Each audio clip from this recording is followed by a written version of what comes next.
Will 2010 be the year marijuana becomes legal? At least 4 states have high hopes their budget gaps can be filled by legalizing pot.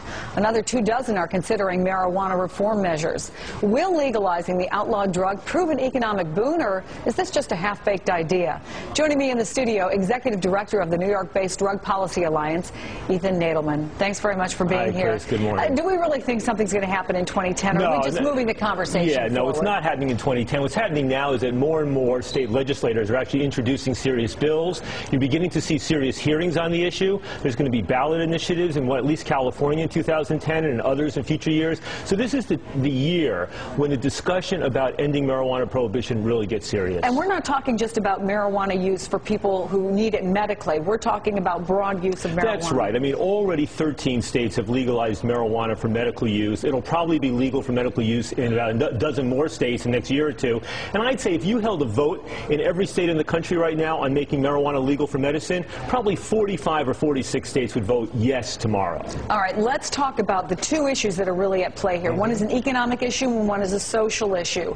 The first part being the economic issue. Is this really going to make so much money for states that it could help close the budget gap? And if that's the case, do you have a limited window of opportunity here, because presumably the economy gets better, states won't be so desperate to be looking at these kinds of things? I'll tell you, it's not going to solve the national budget crisis, right? I mean, there's hundreds of billions of dollars it's not going to produce.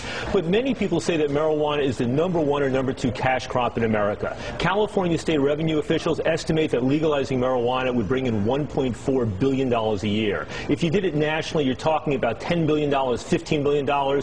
So there's no question that it would be a serious source of revenue. It could replace other taxes, and at the same time, we could save $5, $10 billion on wasted expenditures on law enforcement against marijuana. Or a lot of people could start learning how to become gardeners. That might be another impact of this. There's the social, very serious social question about this.